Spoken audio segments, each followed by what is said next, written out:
This is week 2, episode 2, if you will. Let me remind us, in paradise, Adam lived in a world with 2 trees. Adam chose to live in a world with only 1 tree. When God came looking, he found Adam naked and in a garden. What kind of world did Adam then create?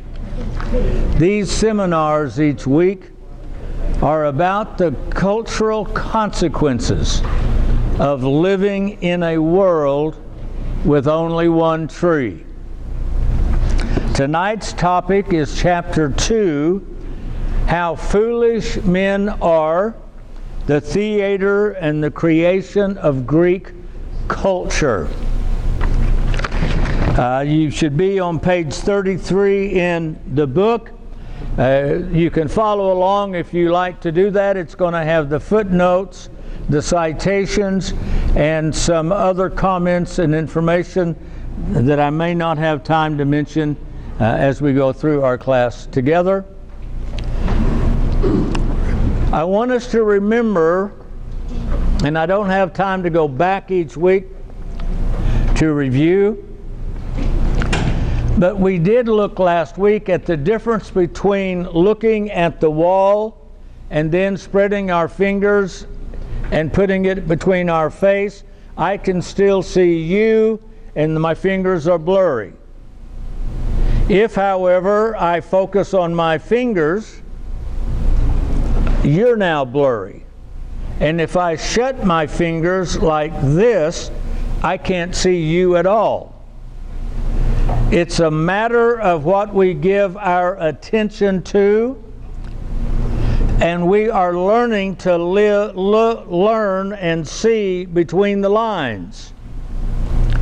We are spending our first 5 sessions together learning how to see between the lines, and we're going to begin looking tonight at the creation of Greek culture, which is the creation of Western culture, how it came to be. For the purpose, we're going to be looking at some literary stories. The words and the details of the story are our fingers. What we're interested in is beginning to see what's behind the story, the details that is there. So we have to tell the story, but we're going to begin learning how to see between the lines at what's being said behind the story. So there we begin then on page 33, How Foolish Men Are, how unjustly they blame the gods. It is their lot to suffer, but because of their own folly, they bring upon themselves sufferings over and above what is fated to them. And then they blame the gods. The devil made me do it. No, I chose to do it, but I'd rather blame the devil. The Greek dramatist Aeschylus wrote broadly. His characters were types: husband, wife, mother, child.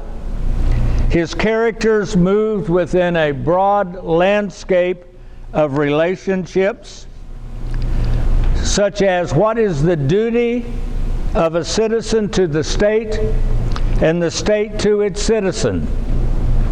What is the duty of a husband to the wife and a wife to her husband? What is the duty of a parent to a child and the duty of a child to its parent? These are huge questions. Questions that are answered by every culture. Aeschylus' trilogy, known as the Oresteia, is the only complete extant Greek trilogy, the dramas. The trilogy tells the story of Agamemnon and his family. Its name comes from, the name of the trilogy comes from Agamemnon's son, Orestes. The trilogy consists of the plays, the names of the three plays, Agamemnon, the libation bearers, and the Furies.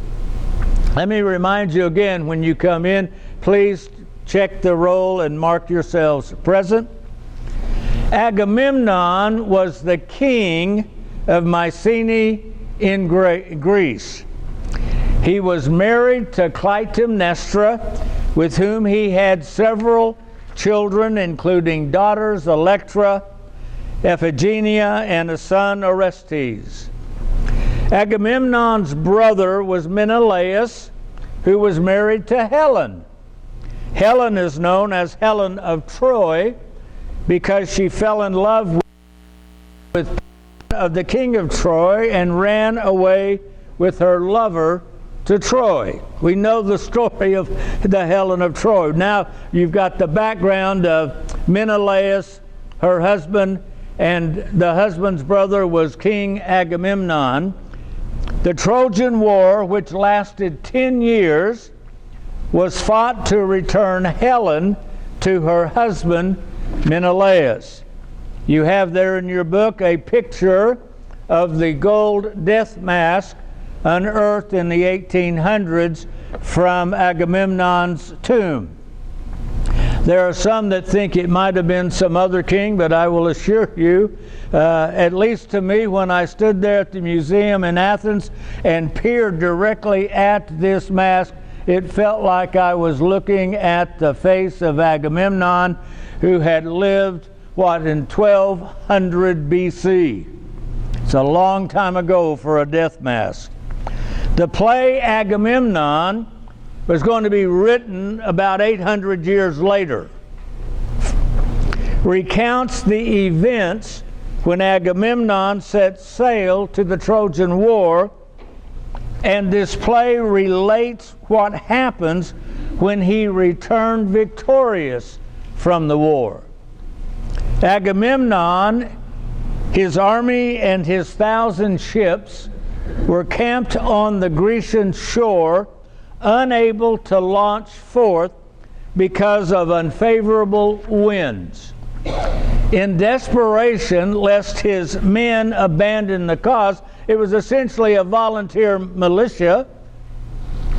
Agamemnon offered his daughter, Iphigenia, as an altar sacrifice to the gods to change the winds. He took his daughter, put her on an altar, killed her to get the favor of the gods to change the current of the winds to blow them towards Turkey. Clytemnestra, Agamemnon's wife, waited 10 years for the war to end and for Agamemnon to return in order to avenge her daughter's murder by her father. Clytemnestra lures Agamemnon to a luxurious bath, and there, while he is encumbered in his robe, she kills him with a knife. Clytemnestra takes full responsibility in her first time in Greek culture I statements, as she boldly declares, "Here I stand. I enveloped him in purple folds, and then I struck him. I struck him twice. I struck a third blow." The final play in the trilogy dealt with the issue of a father killing his daughter in order to further his own goals. The wife, in turn, kills her husband for having killed their daughter. In the second play, the libation bearers, their son Orestes first now murders his mother's lover and then murders his mother in order to avenge his father. And in the third play, the Furies, Orestes, the son, is put on trial for having murdered his mother. The jury is equally divided, 50-50, on whether Orestes is guilty or innocent. The goddess Athena, who can only vote in case of a tie, votes for acquittal. The Orestes now raises huge cultural issues. The characters are types in much the same way the characters in the movie Fatal Attraction were types. No one remembers the names of the characters played by Michael Douglas or Glenn Close, but everyone remembers the cheating husband and his one-night stand and a lunatic woman. Tom Hanks' character in Sleepless in Seattle commented, "I saw the movie. It scared the hell out of me. It scared the hell out of every man in America." It has been said Fatal Attraction did more for public morality than all the sermons ever preached on the seventh commandment. The questions raised and the answers given in the Orestia trilogy became the embedded point of view for Western culture. You should find there a picture of Clytemnestra's tomb there at Mycenae in Greece, a magnificent structure. Looks like it's buried in a hill, but the hill is now, the dirt's on top, and you can go into this domed building. Western culture now deals with the issues: what is the relationship of a parent and their child? Can a father kill his daughter to further his own ambition? In today's term, can a father sacrifice time away from his children, putting in overtime in order to get a promotion? Agamemnon was not the first father to sacrifice his children for a cause. Regardless of the cause, whether it's financial, political, social, holy, religious, or righteous, all fathers know Agamemnon, and some of us know him very well, struggling over the issue of time with our children and our families. Where does a wife and mother's duty lie? Is she to remain a loyal wife, regardless of her husband's mistreatment of the children? Or is she expected to defend her children against their father's abuse? Does a wife remain silent while her husband or boyfriend sexually abuses her children? Does a wife remain silent or boyfriend physically abuses or kills her children? You see, the questions Aeschylus raised almost 2,500 years ago are questions juries grapple with all across the United States today. Clytemnestra avenged her daughter and ultimately was judged guilty. Mothers today who do not avenge or protect their children from abuse are themselves child abuse. Why is Orestes permitted to avenge his father, while Clytemnestra is not permitted to avenge her daughter? Behind this question lies the historical transition from having been a botanical culture we dealt with last week, the transition from a botanical culture to becoming patriarchal. That brings us now to beginning to look between the lines. Aeschylus, a deeper understanding, on page 37. We're looking at the creation of our own culture. In the progression from farmer to urbanite, the sky gods of the cities have overthrown and replaced the worship of the mother goddess and the earth goddesses of fertility and agriculture. Agricultural cultures tend to be botanical. Urbanite cultures tend to be patriarchal. In the Orestia, Aeschylus portrays the overthrow of the earth goddesses and the ancient botanical cultures built upon them. His characters identify the most savage components with the female principle, associating the Furies with cruelty, darkness, death, and slaughter. Whereas Apollo in the play is the quintessential male figure, is seen to be allied with clemency, purity, light, health, rationality, and moderation. The creation of a patriarchal society. And the stereotype was set: women are irrational while men are rational. At the trial of Orestes, it is Apollo who argues for a diminished role for women in a patriarchal culture now based on the sky gods. Aeschylus has Apollo say, "The mother is not a parent, only the nurse of the seed which the true parent, the father, commits to her as to a stranger, to keep it safe from harm." Like Zeus, Apollo has stolen their reproductive rights from women.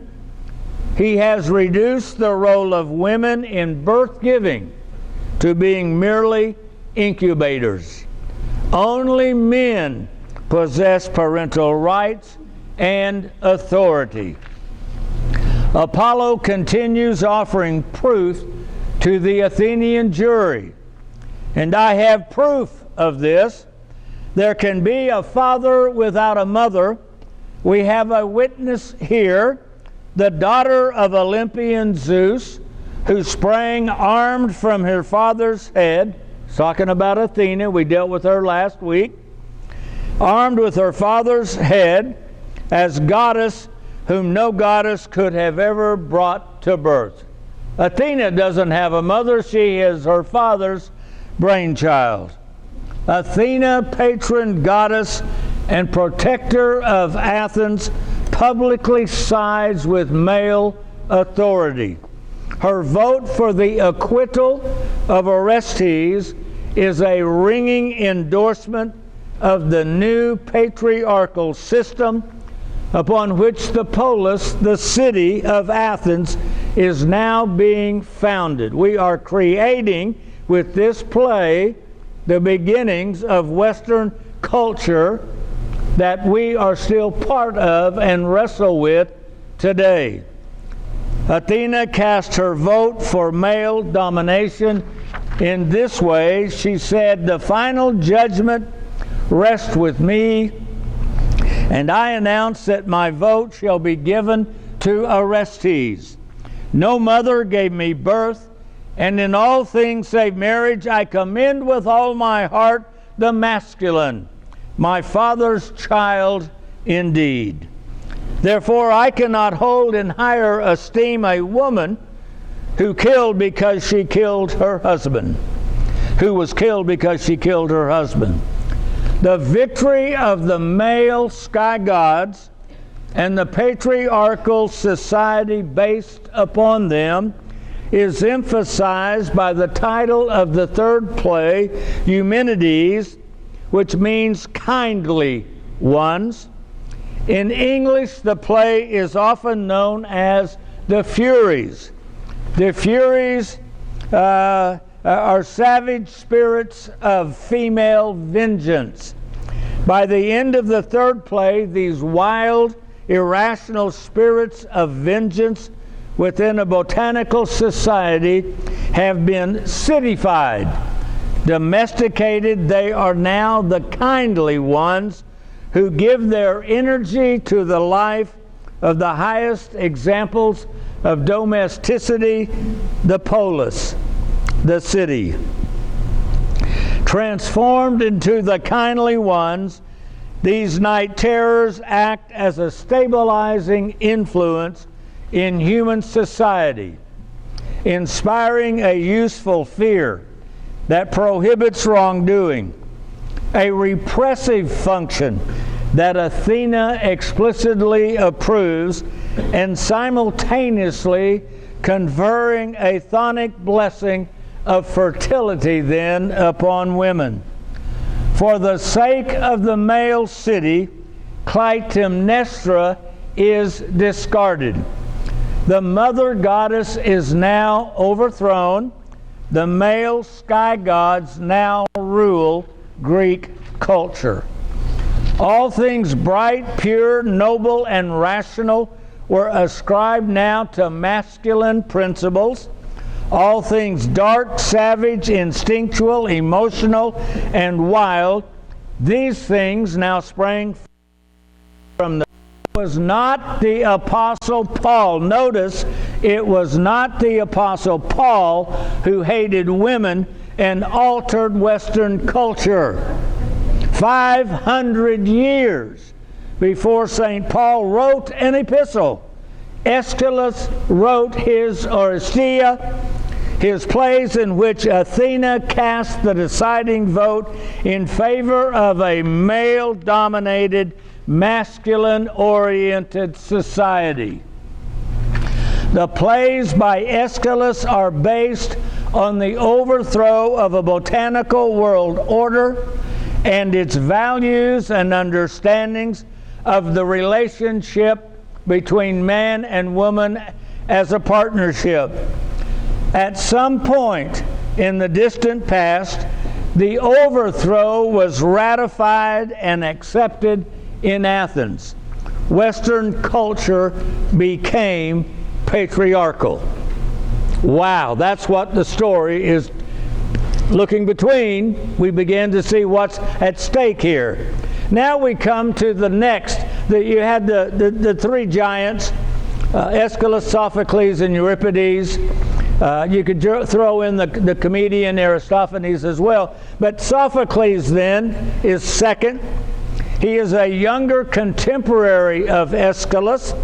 He is perhaps the greatest mind produced in the nearly 3,000 years of Western culture. Born in 496 BC, he died at the age of 90 in 406, the same year that Euripides died.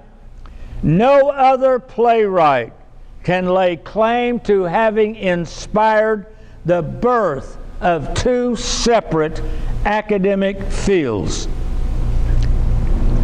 His Oedipus the King inspired both Plato to create philosophy, and I might add that Platonic philosophy and Neoplatonism are really an explication and a take from the play Oedipus the King that we'll look at in a week or so to see how all of this happens.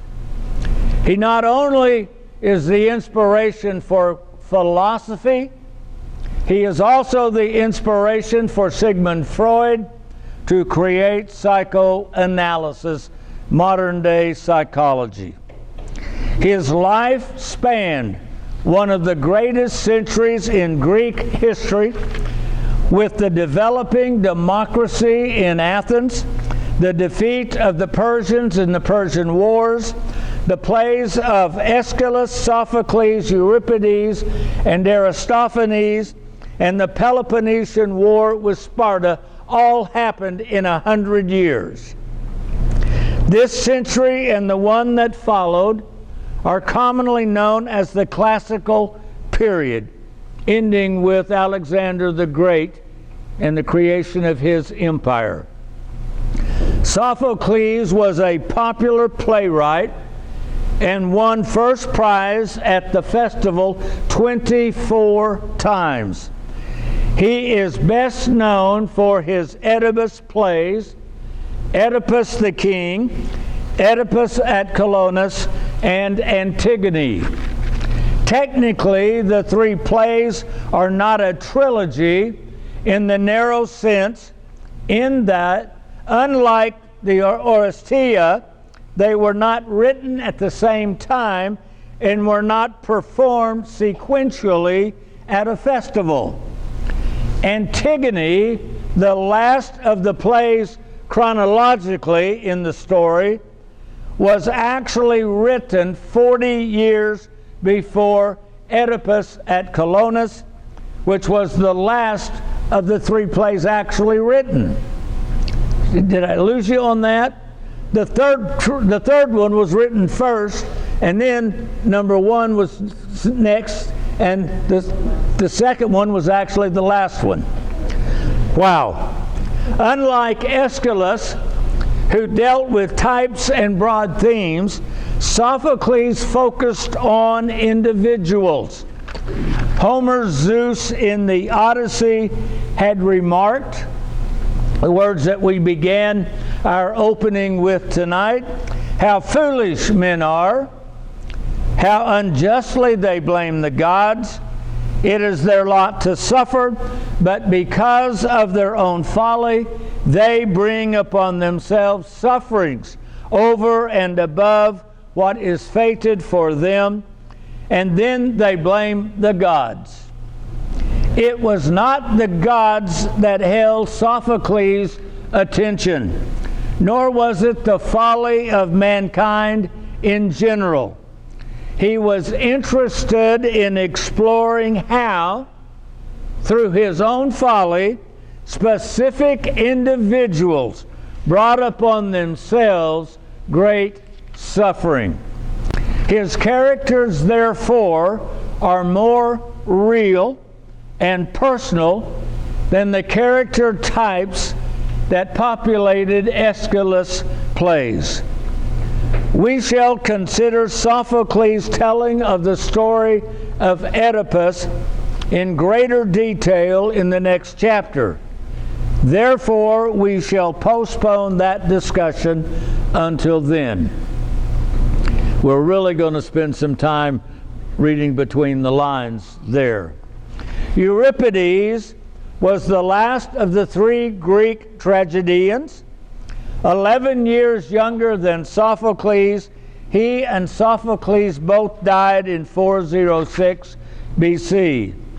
In many ways, you did Freud and moved past Sophocles to present what today are psychological thrillers. Aeschylus' characters are types. Sophocles' characters are real persons facing real circumstances. But Euripides wanted to know what was going on inside his characters. What are these characters really like? In his two plays, Medea and the Bacchae, he explored what happens when we deny the sexual side of our nature. What exactly is the relationship between the rational and the sexual, if we've divided our culture into men rational, women irrational? Like Aeschylus and Sophocles, Euripides explored the existence of the feminine in a male-dominated patriarchal society. What is the role? He also dared question Greek racial arrogance toward non-Greeks, whom the Greeks called barbarians. Euripides pitted East against West in a non-rational versus a rational approach to life. There is a struggle between East and West in which the rational masculine West wins, but at a terrible and horrific price. Therefore, Euripides' plays are a forecast of our modern world. His plays are as fresh as this morning's sunrise and as current as today's headlines. They also contain shocking Twilight Zone glimpses into darkness and insanity. In his play Medea, Euripides explores the private lives of the rich and famous, and more specifically, what it is like to be married to the rich and famous. Jason gained fame for traversing the Black Sea in search of the Golden Fleece.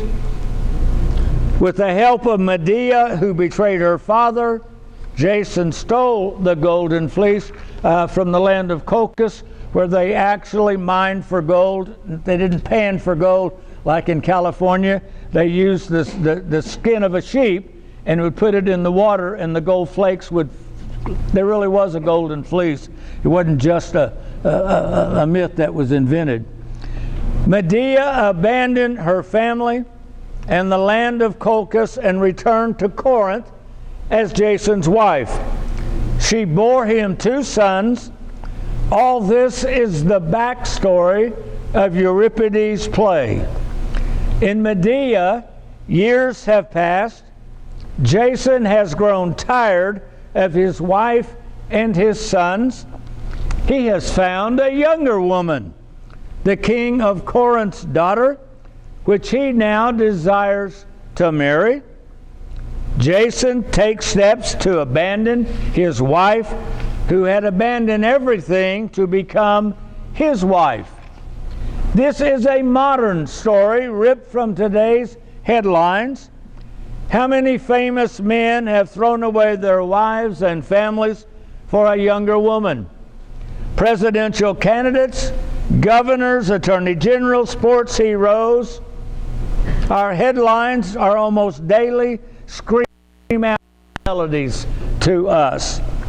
How many wives put their wives through graduate school, law school, or medical school only to be divorced by their husbands once they graduate?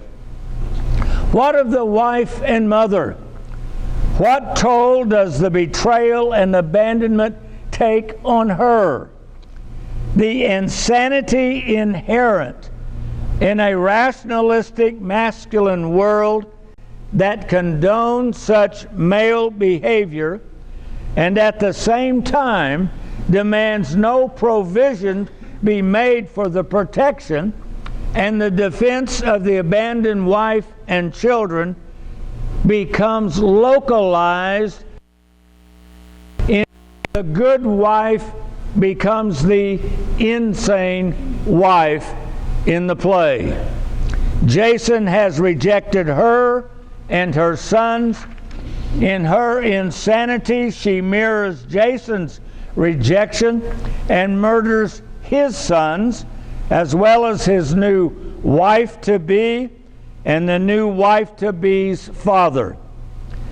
Did you think you could desert my marriage bed, make me your laughing stock, and still live happily?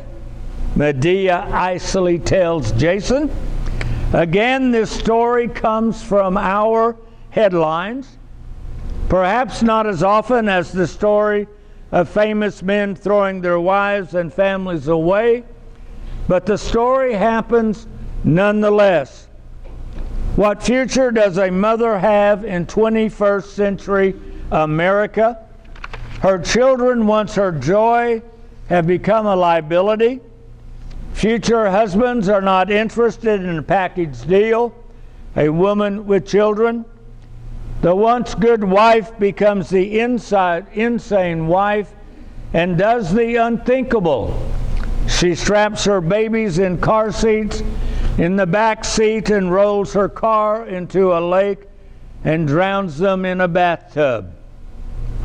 Murdering her own children is the ultimate payback for having given the best years of her life to a man who now abandons her without penalty for a younger woman.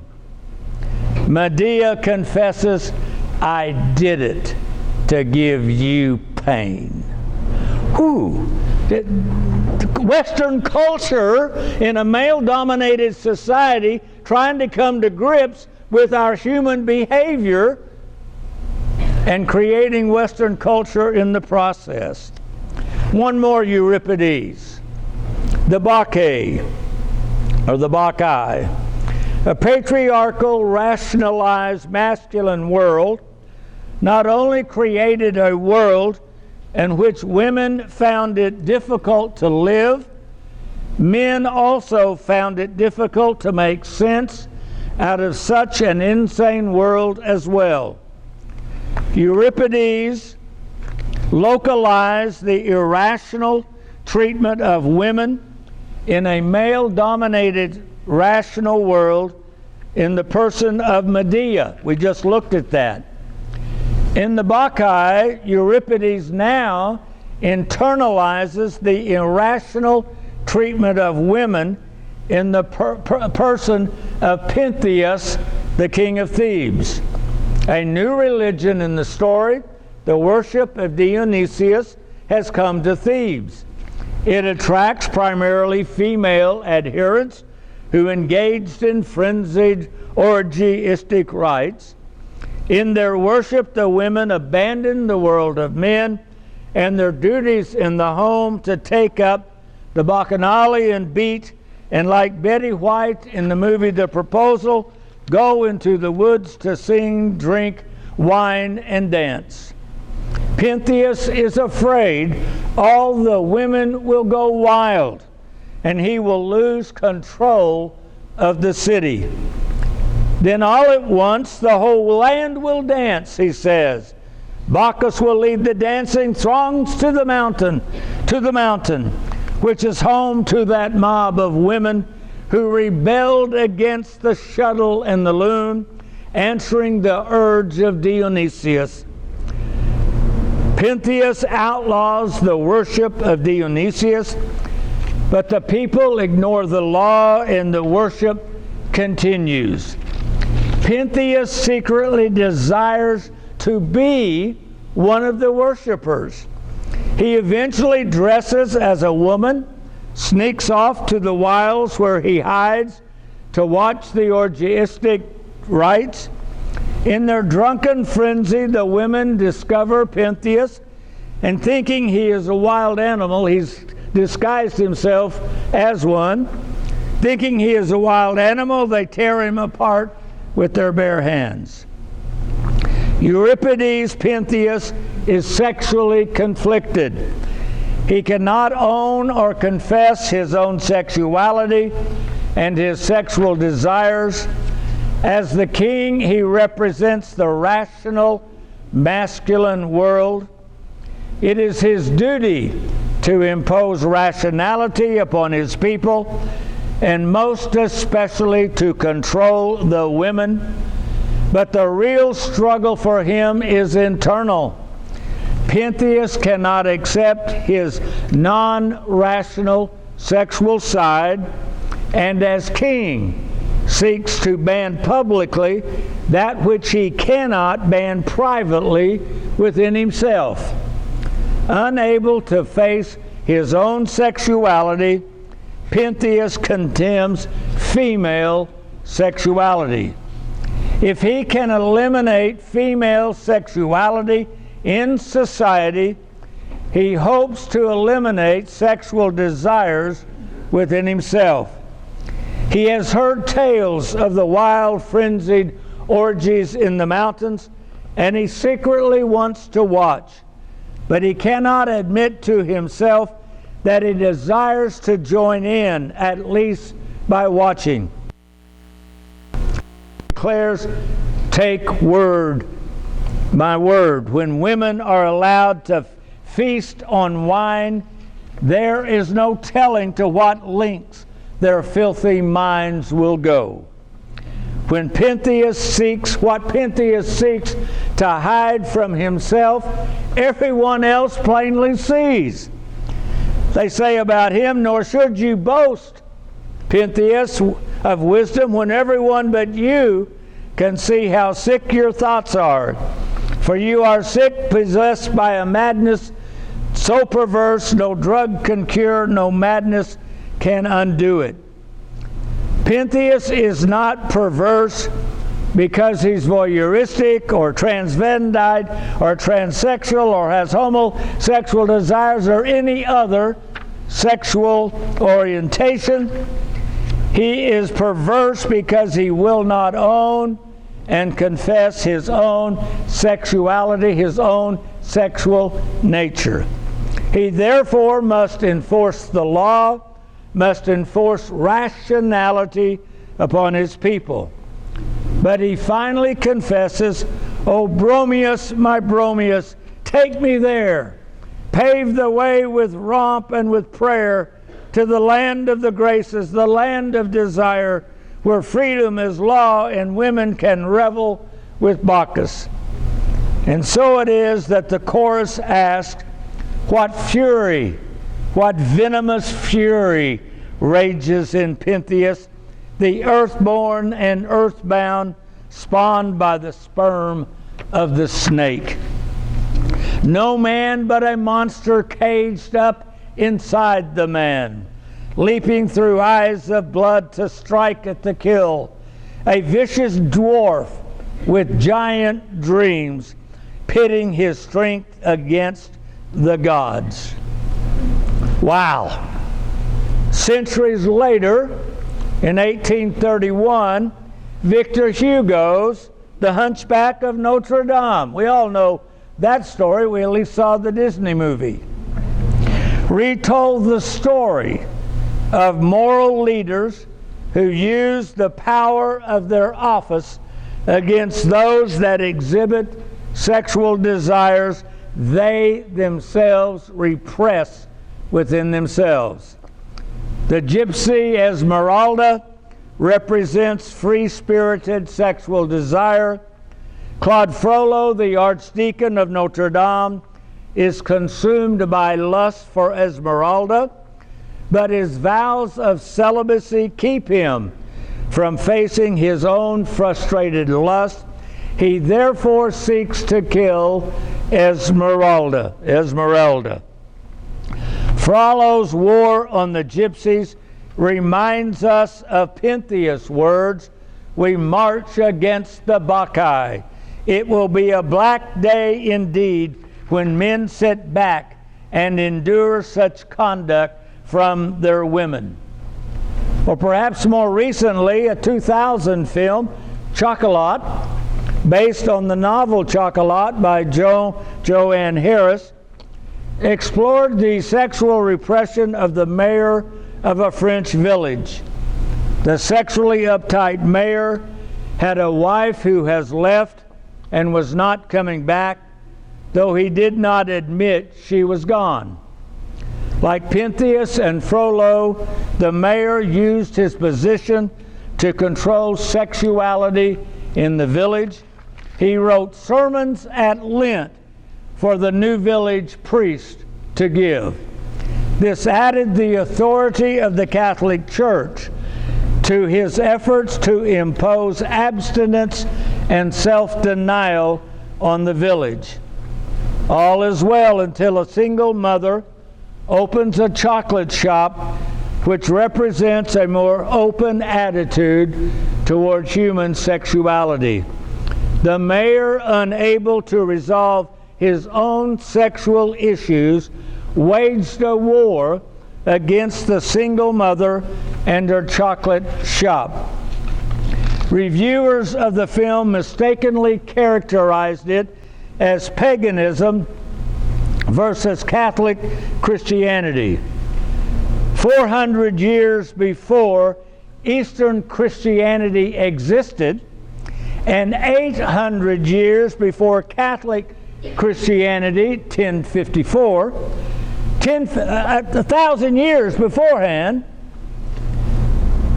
Euripides Pentheus grappled with the consequences of the overthrow of a botanical garden culture by the sky gods of Western rationalism. In other words, Western culture created a male-dominated society that never understood what to do with sexuality in all humans.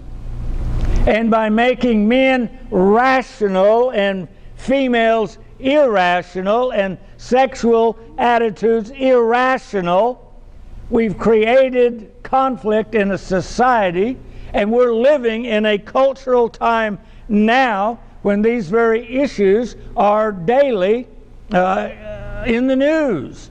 It's something that has existed inside Western culture since the overthrow of the original culture by the Greek sky gods and the creation of a patriarchal, male-dominated society that had nothing to do with the coming of Christianity in Western culture. If we get nothing out of this tonight, it's not our fault.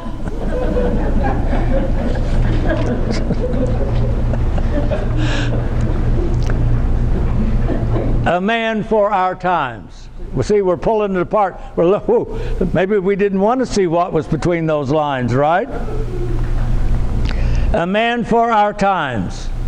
Euripides is a man for our times. Many politicians have led the way in passing legislation, regulating sexual behavior, and touting family values, only be discovered engaging in the very sexual behavior they sought to forbid. Many preachers and moral leaders have been in the forefront, advocating conservative sexual policies only to be caught with prostitutes or homosexual lovers. The overthrow of the earth goddesses by the sky gods, indicative of the overthrow of a botanical world view by a patriarchal one, has had huge consequences for mankind, Western mankind. The cyclical fertility gods and goddesses have been replaced by the rapist sky god Zeus and his cohorts. The rational is elevated at the expense of the non-rational. The role of women is now raped, and the rape of women follows. Women are reduced from being life givers, co-partners with their husbands, and defenders of hearth and home, to be only plow fields, sexual objects existing for the pleasure of men. Clytemnestra, Antigone, and Medea are three women representing all women caught in and being destroyed by a patriarchal worldview. Orestes initiates a new world order by killing his mother. Creon and Pentheus struggle with the weight of manhood demanded by the New World Order. They too are caught in and are destroyed by a patriarchal worldview that elevates the masculine at the expense of the feminine. Any age that exterminates the feminine in the name of rationalism is also an age that exterminates the sacred. Those who strangle their spiritual natures no less than their sexual natures have created the means for their own destruction. It is Dionysius who adds the amen. He says, men like Pentheus, who abuse their power in defiance of the gods, shall ever rediscover the inexorable terror of divine judgment.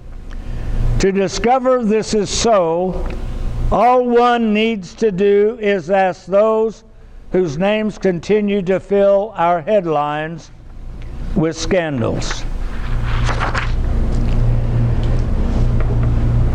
During the Cold War that followed World War II, the world was gripped by the fear of nuclear annihilation. The United States adopted a policy of containment. Containment created a foreign policy of stopping the spread of the bomb. The U.S. sought to stop the spread of the bomb by containing or stopping the spread of communism.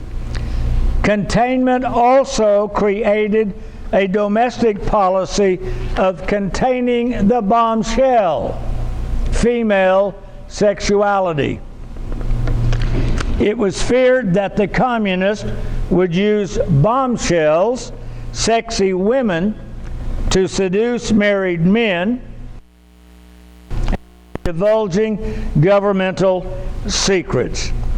In order to contain female sexuality, the United States created a cult of domesticity, the nuclear family, a family to survive the nuclear age. The relationship of the bomb and the bombshell, we did our experiments on an island, an atoll out in the Pacific, the Bikini Island. In France, two guys were inventing a two-piece bathing suit, needed a name for the new style, and the Bikini Islands were in the news, and so they called it the Bikini. The relationship, the identification of femaleness, the bikini swimsuit, with the bomb on the island, and the bombshell in the bikini.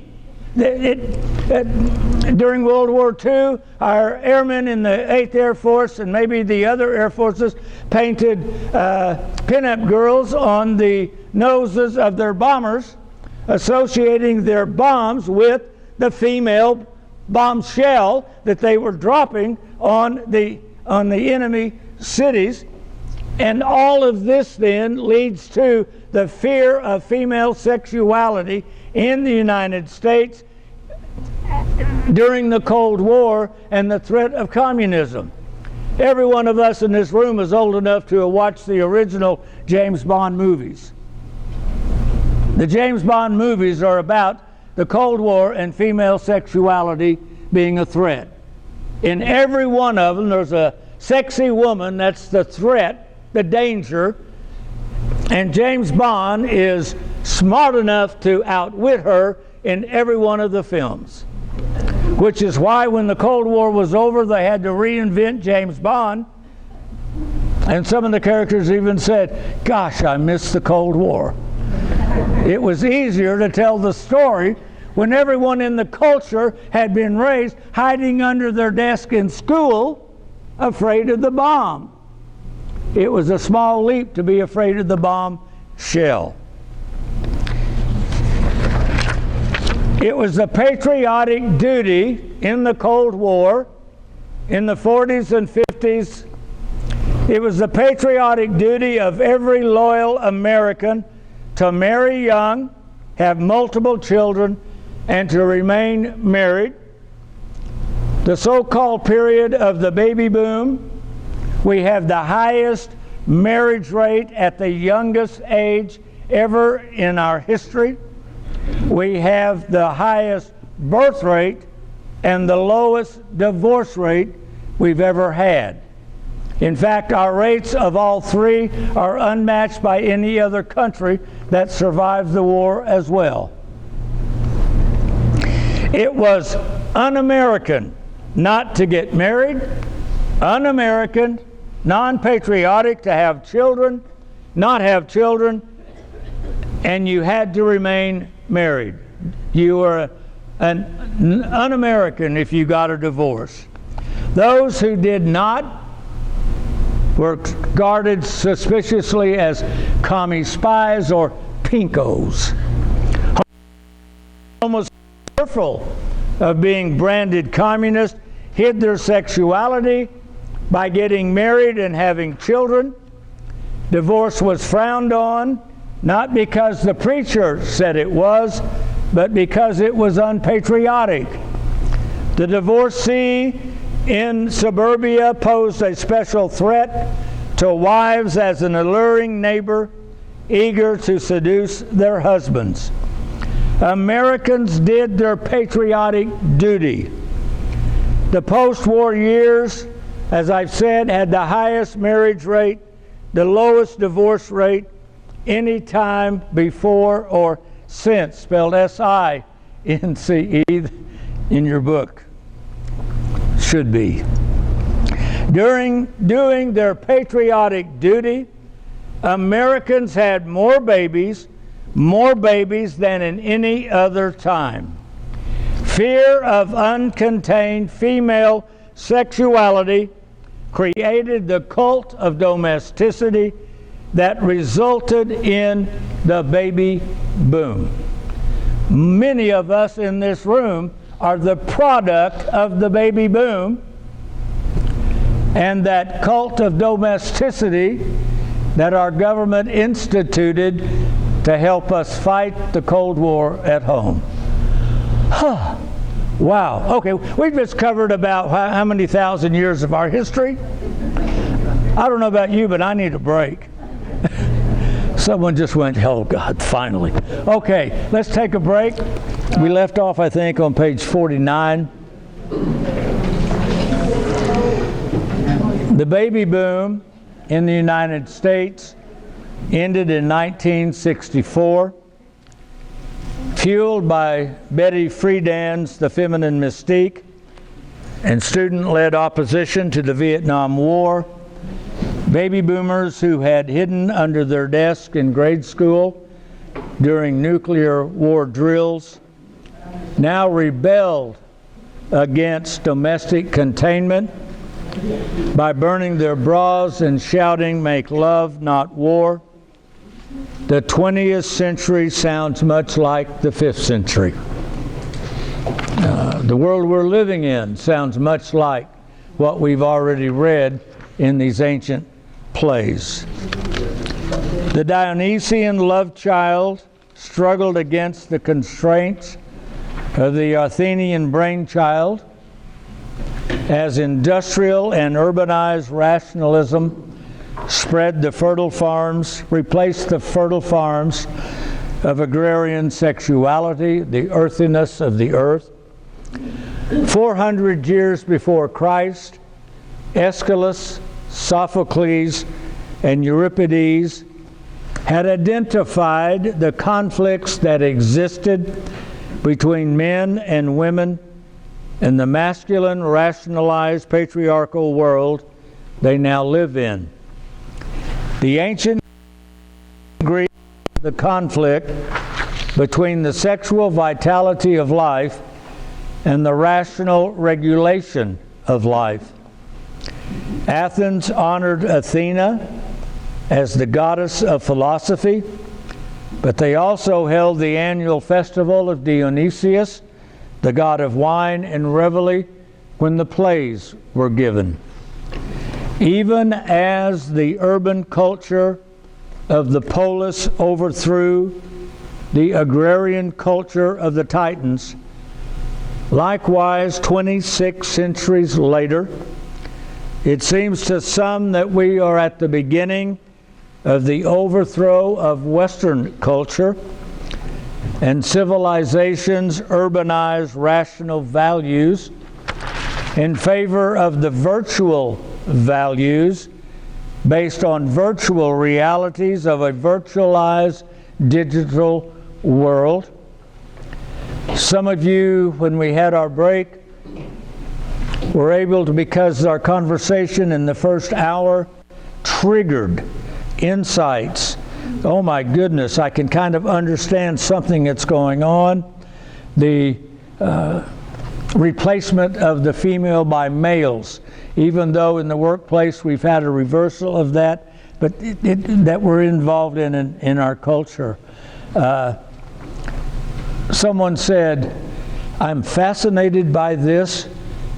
It makes me wonder where we're going to go. Where are we headed with the story?" I'm asking you to trust me. There really is a place to go. You see, we started with a hint, and the first 5 sessions are laying a foundation so we can get there. I've used this illustration before, but on the ceiling in our sanctuary we have 4 different icons, scenes out of the life of our patron saint, Saint Elijah.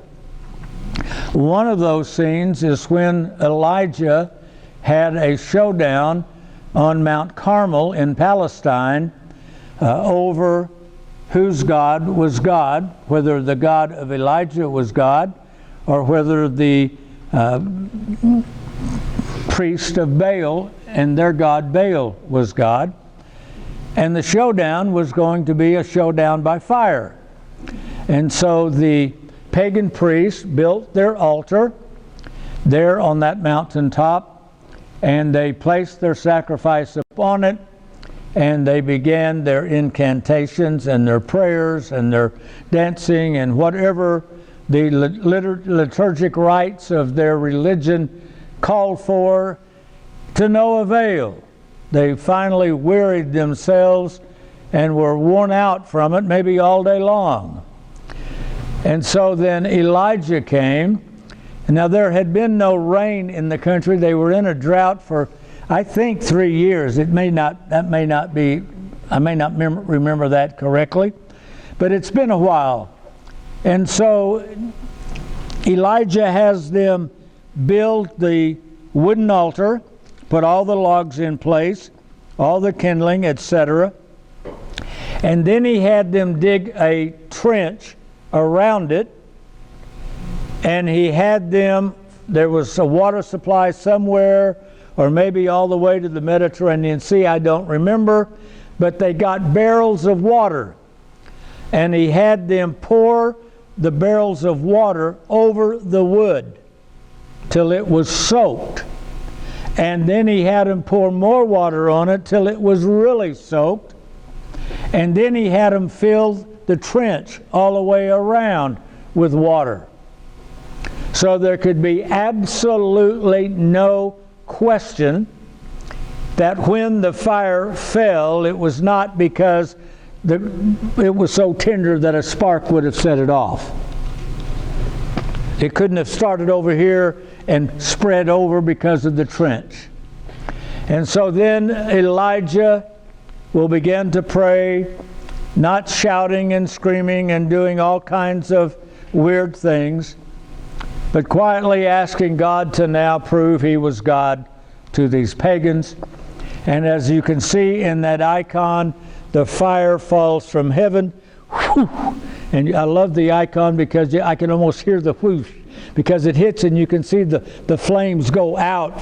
They've fallen so quickly, and with so much force, they spread outward and turn up like that. You can just whoosh, and ignites the sacrifice and on that showdown with Mount Carmel with the prophets of Baal. In order for the fire to fall, the altar had to be built one log at a time. We all love it when the fire falls. We all love it when illumination happens to us and something clicks and we connect some dots.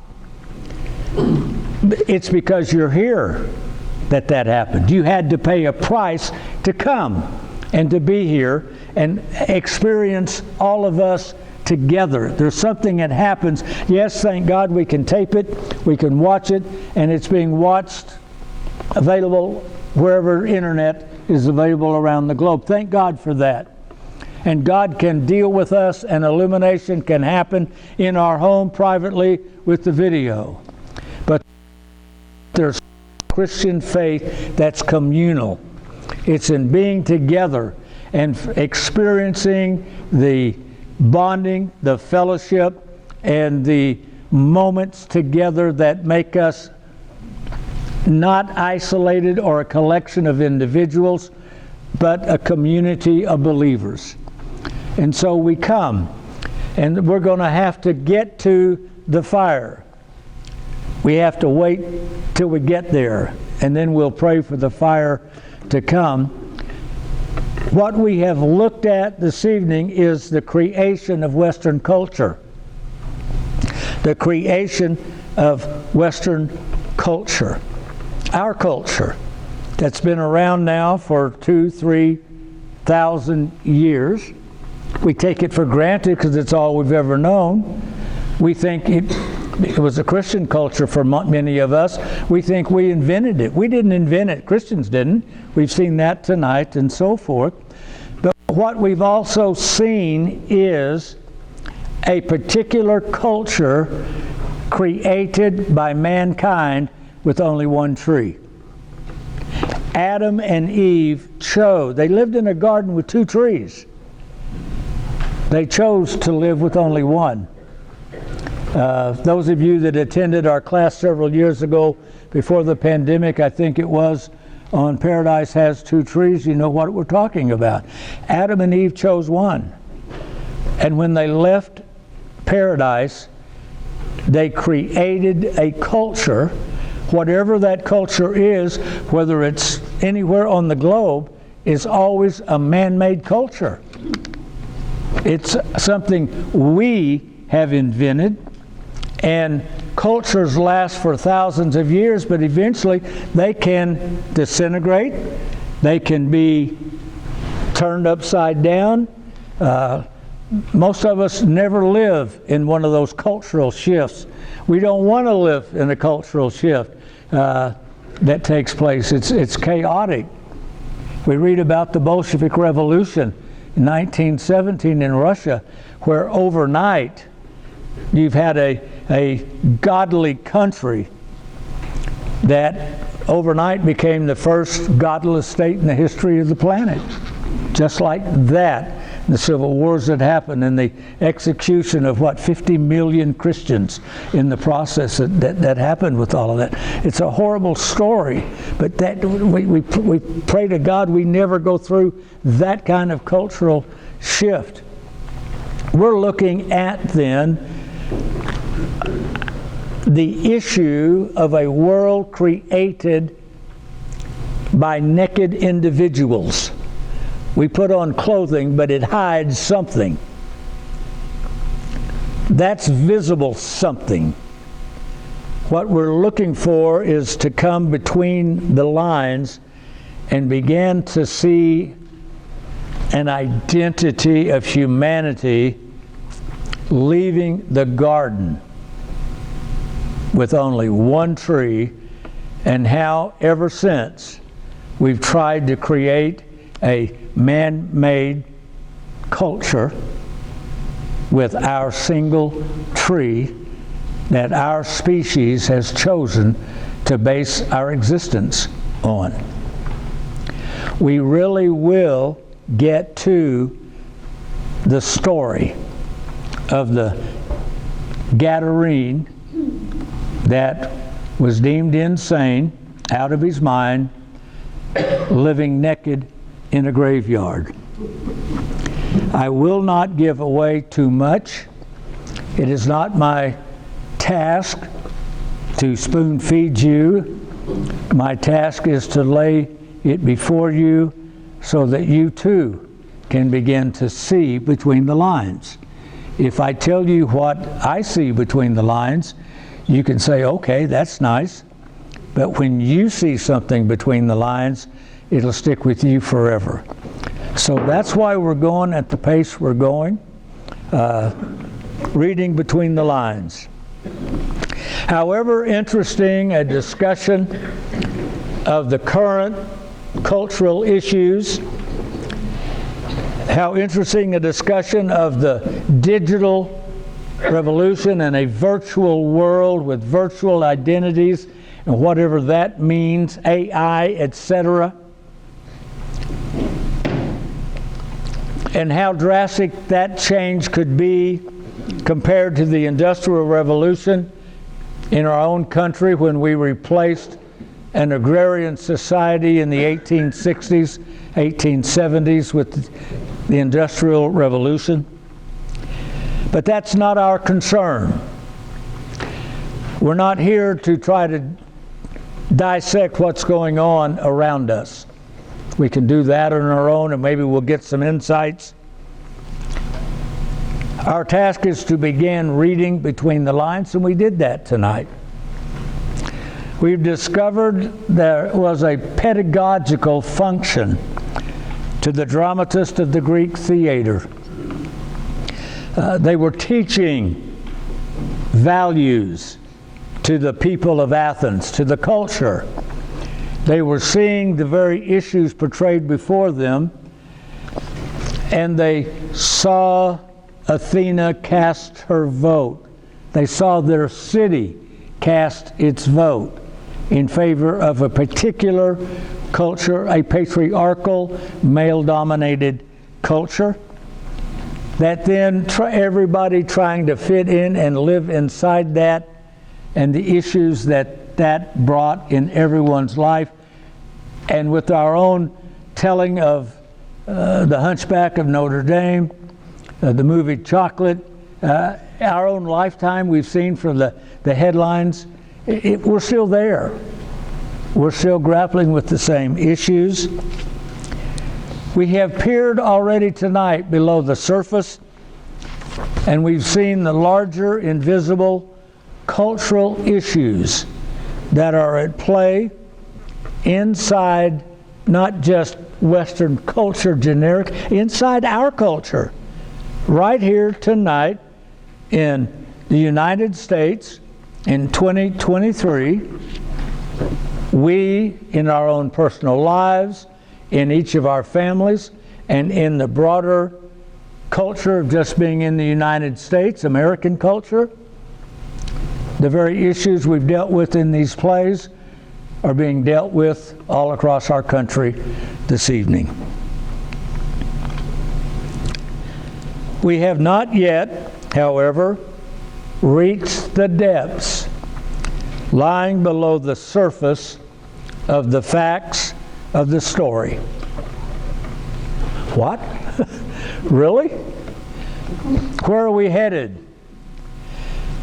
You see, somehow, by God's grace, we'll discover the identity of that naked man in the graveyard that Jesus healed.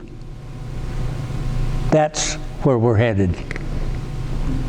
And in order to get there and to understand the depth of that story is why we're taking each week the way we are, so that when we get there and begin to look at it, we will already know how to look between the lines of the story and to see what that story is about and who that story is about.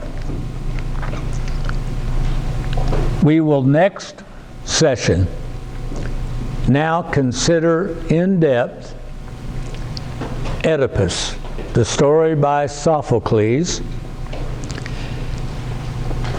This is our training exercise. I'm not going to repeat all of it, but that's why we're here. I am thrilled at your enthusiasm.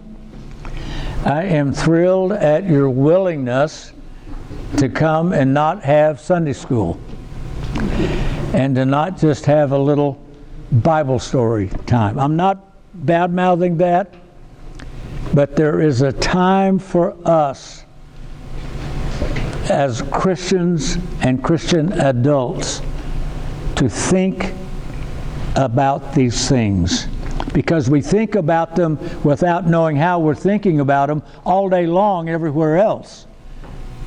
Around every water cooler everywhere, we're talking about these very issues in our lives. We need to know who we are and where we are in time and space in culture. And it'll help give us our own sanity. That's where we're headed. So I'm grateful for you being here. You know, someone said last week we had a nice crowd, and that was marvelous, and it was. But I jokingly, really telling the truth, the real proof is next week if anybody comes back. Well, thank God some of you, all of you came back, and a few others. I know it's summertime and we've all got busy lives and we've already got vacation times and things scheduled and so forth. But come as often as you can, and next week, 7 o'clock, we'll do it all over again. God bless you. Be safe going home. We'll see you then.